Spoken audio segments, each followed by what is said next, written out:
আজকের ভিডিওতে পুরো গর্ভকালীন সময়টার চিকিৎসা সংক্রান্ত পরামর্শ সংক্রান্ত সকল তথ্য থাকবে এবং শেষ পর্যন্ত অপেক্ষা করে আপনারা পুরো ভিডিওটা না টেনে টেনে দেখবেন, যাতে কোনো গুরুত্বপূর্ণ টপিকস আপনাদের মিস না হয়ে যায়।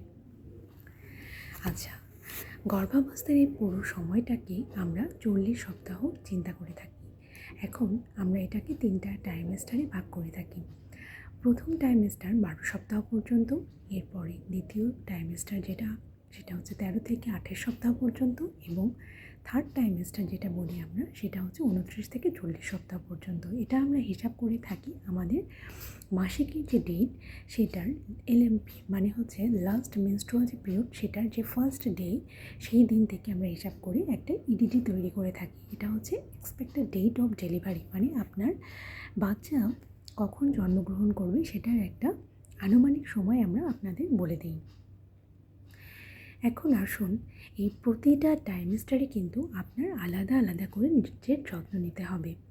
এজন্য আপনাকে ডায়াগনোসিস হওয়ার পরপরই আপনাকে একজন ডাক্তারের পরামর্শ নিতে হবে, এবং শেষ পর্যন্ত তার সাথে থাকলেই আপনার জন্য সুবিধা হয়, কারণ আপনার সকল তথ্য তার ডকুমেন্টে থেকে যায়।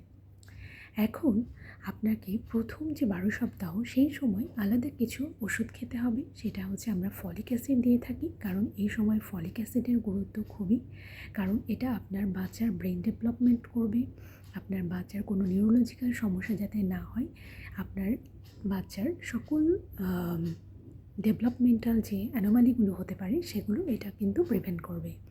সো ফলিক অ্যাসিডটা খুবই গুরুত্বপূর্ণ। এবার আসে সেকেন্ড ট্রাইমেস্টার এবং থার্ড ট্রাইমেস্টারের যে সময়টা, এই সময়ে বডিতে অনেক বেশি ক্যালসিয়াম এবং আয়রনের চাহিদাটা বেড়ে যায়। এ কারণে আমরা ক্যালসিয়াম এবং আয়রন যার যে পরিমাণে লাগবে, যার যতটুকু ঘাটতি রয়েছে, কারণ যেহেতু একটা ডিমান্ড বাড়ছে এবং আপনার বডিতে এটা কতটুকু পরিমাণে আছে সেটার একটা ব্যাপার থেকে যায়, কারণ সবার কিন্তু একই পরিমাণে আয়রন এবং ক্যালসিয়াম বডিতে থাকবে এমনটা নয়। সেজন্য সবার মাত্রা চিন্তা করে আমরা ডোজটা ঠিক করে দিই। এই জন্য আপনার ডাক্তারের পরামর্শে থাকতে হবে এবং নিয়মিত চেক আপের মধ্যে থাকতে হবে। এরপরে আসুন, আপনাকে কি করতে হবে, যে আপনার যে এই প্রেগন্যান্সি পিরিয়ডটা চললো, এখানে তো আপনার কিছু হরমোনজনিত সমস্যা হতে পারে, যেমন আপনার নতুন করে থাইরয়েডের সমস্যা দেখা দিতে পারে, আপনার ডায়াবেটিস দেখা দিতে পারে, আপনার আগে ডায়াবেটিস ছিল না, আপনার থাইরয়েডের সমস্যা আগে ছিল না, কিন্তু এই গর্ভাবস্থার সময় আপনার নতুন করে এটা ডায়াগনোসিস হয়েছে, তাহলে কিন্তু আপনাকে খুবই তত্ত্বাবধানে থাকতে হবে, কারণ এগুলো কিন্তু হাই রিস্ক প্রেগনেন্সির আন্ডারে পড়ে। আমার কিন্তু আগের কিছু ভিডিও দেওয়া আছে যেগুলোতে আপনি এই হাই রিস্ক প্রেগনেন্সি সম্পর্কে ধারণা পেয়ে যাবেন। আচ্ছা, এখন আসি, এগুলোকে যখন আমরা হাই রিস্ক প্রেগনেন্সির আন্ডারে ফেলছি তখন আপনাকে আরও কনশিয়াস থাকতে হবে এবং আপনাকে সেই অনুযায়ী চিকিৎসা গ্রহণ করতে হবে, কারণ এই ম্যানেজমেন্টটা কিন্তু আফটার প্রেগনেন্সি অনেক সময় আপনার লাগতে পারে, বা আপনার কারণে আপনার বাচ্চার এফেক্টেড হয়েছে কিনা বা বাচ্চার কোনো কমপ্লিকেশন অ্যারেজ করেছে কিনা সেটাও দেখার প্রয়োজন রয়েছে, এবং বাচ্চারও এই একই রোগে আক্রান্ত হয়েছে কিনা সেটাও কিন্তু বাচ্চা জন্মের পরে আমরা টেস্ট করে এটা জানার পরে তারও কিন্তু চিকিৎসা লাগতে পারে। সো এটা খুবই ভাইটাল একটা ব্যাপার। এরপরে আসি প্রেশারজনিত সমস্যা। প্রেশারজনিত সমস্যা যদি এই প্রেগনেন্সিতে আপনার ধরা পড়ে বা আপনার আগে থেকে প্রেশারের সমস্যা থেকে থাকে, তাহলে কিন্তু আপনার ডোজ অ্যাডজাস্টমেন্টের একটা ব্যাপার রয়েছে। আর নতুন করে ডায়াগনোসিস হলে বা আপনার যদি কোনো বিপজ্জনক চিহ্ন এর মধ্যে দেখা যায়, আপনার অতিরিক্ত মাথা ঘোরে, মাথা ব্যথা করে, চোখে ঝাপসা দেখেন, পায়ে পানি আসছে বা শরীরের অন্য কোথাও পানি আসছে, বা আপনার মাসিকের রাস্তা দিয়ে অতিরিক্ত পরিমাণে ব্লিডিং হচ্ছে বা রক্তপাত হচ্ছে, এগুলো কিন্তু হাই রিস্ক প্রেগনেন্সির আন্ডারে বা বিপদ চিহ্ন হিসেবে আমরা ডায়াগনোসিস করে থাকি। এই সময় এরকম কোনো সমস্যা দেখা দিলে আপনাকে দ্রুততম সময়ে আপনার আশেপাশের যে স্বাস্থ্য ক্লিনিক বা স্বাস্থ্য ব্যবস্থাগুলো রয়েছে সেখানে যোগাযোগ করতে হবে, ডাক্তারের পরামর্শ নিতে হবে, কারণ এটা কিন্তু বিপজ্জনক চিহ্ন। আচ্ছা, এরপরে আসি, আমরা যেটা খিঁচুনি বলি, অনেক সময় প্রেশারজনিত সমস্যার কারণে আমাদের খিঁচুনি দেখা দিতে পারে, সেটা প্রি-এক্লাম্পসিয়া থেকে এক্লাম্পসিয়া এবং সিভিয়ার যে এক্লাম্পসিয়া সেটা হতে পারে। এক্ষেত্রে মা বাচ্চা দুজনের জন্যই কিন্তু অনেকটা ক্ষতির। মার জীবন নিয়েও শঙ্কায় থাকতে হয় এবং বাচ্চার জীবন নিয়েও শঙ্কায় থাকতে হয়। এটা একদমই হাই রিস্ক প্রেগনেন্সির আন্ডারে পড়ছে, এবং এরকম কোনো সমস্যা দেখা দিলে বাসায় কখনোই বসে থাকা যাবে না। আচ্ছা, আরেকটা বিষয় হচ্ছে আপনাকে নিয়মিত বাচ্চার মনিটরিং করতে হবে নিজেকে। কিভাবে? আপনি যদি প্রথম প্রেগন্যান্ট হন মানে প্রাইমি হন, তাহলে আপনার এই কুইকেনিং বা বাচ্চার যে নাড়াচাড়া করছে এটা আপনি বুঝবেন একটু দেরি করে।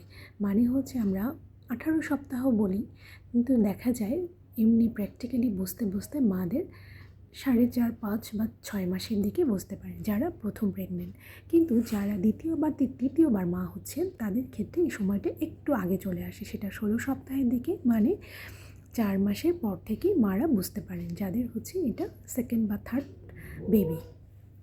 ওকে, এরপরে আসি যে তাদেরকে নিয়মিত এই ফলো আপে থাকতে হবে যে তার বাচ্চাটা দিনে 12 ঘন্টায় চিন্তা করেন, রাত্রেবেলা আপনি যখন ঘুমান তখন আপনার বাচ্চাও ঘুমায়।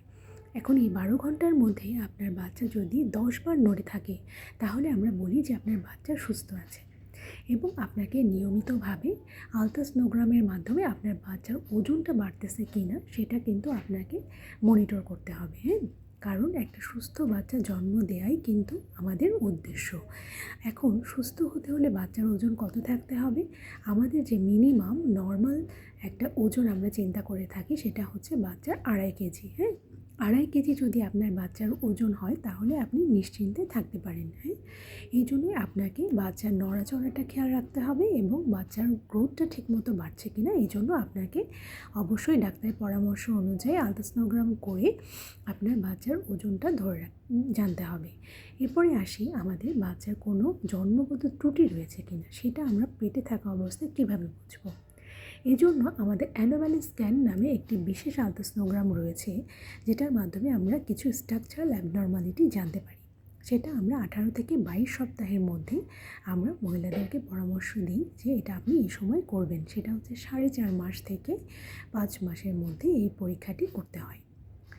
এবং আপনাকে এটা পরীক্ষা করে আপনি যে 100% জানবেন যে তার জন্মগত কিছু ত্রুটি রয়েছে এটা কিন্তু বলা যায় না। এক্ষেত্রে 80 to 90% আপনি জানতে পারেন যে আপনার জন্মগত ত্রুটি রয়েছে কিনা, বা এই যে 5-10% বা 10-20% এটা কিন্তু আপনার অজানাই রয়ে যায়। এটা কিন্তু হওয়ার পরে তখন বোঝা যায় কিছু কনজেনিটাল অ্যাবনর্মালিটি থাকতে পারে অথবা কিছু জেনেটিক অ্যাবনর্মালিটি থাকতে পারে।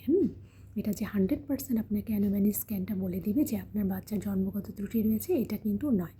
এই 10-20% কিন্তু ভ্যারি করতে পারে। আচ্ছা, এবার আসি টিটি টিকার বিষয়ে। টিটি টিকার বিষয়টা হচ্ছে যে যাদের আমরা 15 থেকে 45 বছর আমাদের যে রিপ্রোডাক্টিভ এজ গ্রুপ, আমরা এই সময় মাদেরকে এই টিকাটা নিয়ে থাকতে বলি। অনেকে আছেন যে মহিলারা যে ভয় পান ইঞ্জেকশন দিতে, সেটা একটা কারণ, অথবা নিকটস্থ কোনো সুবিধাজনক জায়গা না থাকার কারণে ইঞ্জেকশনটা দেওয়া হয়ে ওঠে না। এখন এর মধ্যে যদি আপনি প্রেগনেন্ট হন তাহলে কি করবেন? তাহলে অবশ্যই আপনাকে টিটি টিকার 2টো ডোজ নিতে হবে। সেটা হচ্ছে একটা 5 মাসের সময় এবং একটা 6 মাসের সময়। কিন্তু যদি আপনার আগে থেকে এই বুস্টারিংটা করা থাকে, 5টা টিটি টিকা শিডিউল নেওয়া থাকে, তবে সেক্ষেত্রে প্রেগনেন্সিতে আপনার নতুন করে কোনো ইঞ্জেকশন নিতে হচ্ছে না, হ্যাঁ? এরপরে প্রেগনেন্সি পিরিয়ডে তো আপনাকে অবশ্যই খুবই স্বাভাবিক জীবনযাপন করতে হবে। যে আপনি যেই ধর্মেরই হন, আপনি হচ্ছে ধর্ম অনুযায়ী আপনি সৃষ্টিকর্তার প্রতি নিবেদিত থাকবেন। পারলে কিছু গল্পের বই পড়বেন, বা আপনি যদি হচ্ছে ভালো গান শুনতে চান গান শুনতে পারেন। মানে আপনাকে এক কথায় রিল্যাক্স থাকতে হবে। এবং প্রথম 3 মাস এবং শেষের 3 মাস আপনি অবশ্যই জার্নি করবেন না, হ্যাঁ? জার্নিটা কিন্তু এই সময় বিপজ্জনক, যে কোনো সময় অ্যাবর্শন হতে পারে। আরেকটা বিষয় হচ্ছে আপনি একটু ঢিলেঢালা পোশাক পরবেন, একটু নরম সুতি কাপড় পরবেন। আপনি হচ্ছে অবশ্যই এই সময় হিল জুতা ব্যবহার করবেন না। হিল জুতাতে যেটা হয় অনেক সময় পরে যে অ্যাবর্শন হতে পারে। আপনি এই সময় পিচ্ছিল জায়গাগুলোকে অ্যাভয়েড করে চলবেন। এবং সহবাসের যে বিষয়টি, আপনি প্রথম 3 মাস এবং শেষের 3 মাস সহবাস করবেন না, অনেক সময় অ্যাবর্শন হতে পারে। আচ্ছা, এবারে এই তো আপনি এইসব খাবারগুলো খাচ্ছেন এবং বাংলাদেশের প্রেক্ষাপটে যদিও এটা সম্ভব হয়ে ওঠে না ক্যালোরি মেনটেন করে খাওয়া, তো আমরা বলি যে আপনাকে অবশ্যই এই সময় আগে যে পরিমাণ খাবারটা খাচ্ছিলেন তার থেকে অবশ্যই বেশি পরিমাণে খাবার খেতে হবে। কারণ আপনার শরীরে এখন একটা অনাগত শিশু, যে নবজাতক শিশুটি আসছে সেটাও বড় হচ্ছে, সেজন্য আপনাকে প্রয়োজনের তুলনায় অতিরিক্ত পরিমাণে খেতে হবে। এখন আপনি কতটুকু খাবেন? আপনাকে অবশ্যই সুষম খাবার খেতে হবে, মৌসুমি ফল প্রতিদিনই খাবারের তালিকায় রাখতে হবে এবং আয়রনজনিত যে ফলগুলো যেগুলোতে কেটে গেলে কালো হয়, হ্যাঁ, এটা হচ্ছে বুদ্ধির উপায় হচ্ছে যে বোঝার যে কোন ফলগুলো কাটলে কালো হয় সেগুলোতে আয়রন থাকে। যেমন আপনি আপেল কেটে দিলে কালো হয়ে যায়, পেয়ারা কেটে রাখলে কালো হয়ে যায়। এছাড়া হচ্ছে আপনার কলাতে প্রচুর পরিমাণে আয়রন থাকে, সেটা কাঁচা কলা হোক পাকা কলা হোক। মোচা যেটা হচ্ছে যে কলার যে ফুলটা হয় এটাও আপনি প্রচুর পরিমাণে খেতে পারেন। এছাড়া কলিজা, যাদের ডায়াবেটিস বা প্রেশারজনিত সমস্যা নেই তারা কলিজাটা খেতে পারেন। তবে প্রতিদিন খাবেন না, একটা নির্দিষ্ট পরিমাণ বা 1 সপ্তাহে 1 দিন খেলেন বা 2 সপ্তাহের মধ্যে 2-3 দিন এরকম খেলেন, এরকম করে আপনি খেতে পারবেন। আর এই সময় অবশ্যই আপনি 2 গ্লাস দুধ খাবেন এবং 2টি করে ডিম খাবেন যদি আপনার প্রেশারজনিত কোনো সমস্যা না থেকে থাকে। তবে ডাক্তারের পরামর্শ অনুযায়ী আপনার ক্যালোরি মেনটেন করে যদি আপনি খেতে পারেন তাহলে খুব ভালো হয়।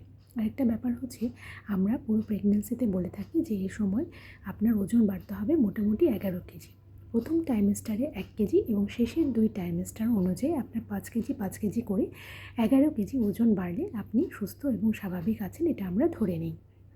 তবে সবার জন্য যে 11 কেজি বাড়তে হবে এমনটা কিন্তু না, হ্যাঁ, কারণ আপনার অনেক ওজন আগে থেকেই থাকতে পারে, সেই অনুযায়ী আপনার ওজন কতটুকু বাড়তে হবে সেটা কিন্তু আপনার ডাক্তার আপনাকে ঠিক করে দেবে। তাই ডাক্তারের পরামর্শ অনুযায়ী আপনার ওজনটাকেও বাড়া কমার খেয়ালটা রাখতে হবে, হ্যাঁ। এটা আমরা নির্ণয় করে থাকি বিএমআই দেখি। এর পরের একটা এপিসোডে বিএমআই কীভাবে ক্যালকুলেট করতে হয় এবং কার জন্য কত ওজন রাখতে হয় সেটা আমি বলে দেব, কারণ এই ভিডিওতে এটা বলতে গেলে ভিডিওটা অনেক লেন্দি হয়ে যাবে। আমার সাথেই থাকুন, আরও পরামর্শ পেতে আমার ইউটিউব চ্যানেলটি সাবস্ক্রাইব করে থাকুন। আচ্ছা, আর কিছু বিষয় রয়েছে, সেটা হচ্ছে এ সময় আপনাকে পর্যাপ্ত পরিমাণে ঘুমাতে হবে এবং আপনি যদি দিনে সময় বের করতে পারেন তাহলে আপনি 2 ঘন্টা সময় বের করে ঘুমাতে পারেন এবং রাতে অবশ্যই আপনি 8 ঘন্টা সময় ঘুমাবেন। তাহলে এই ছোটো ছোটো বিষয়গুলি যদি আপনি মেনটেন করে চলতে পারেন তাহলে আমরা আশা করছি আপনি পুরো প্রেগনেন্সি পিরিয়ডটা খুব সুস্থ এবং স্বাভাবিকভাবে কাটাতে পারবেন এবং আপনি একটা হেলদি সুস্থ বাচ্চার জন্মদান করতে পারবেন। আরও ছোট ছোট এরকম টিপস পেতে আমার সাথেই থাকুন, আমার চ্যানেলটি সাবস্ক্রাইব করবেন। ধন্যবাদ।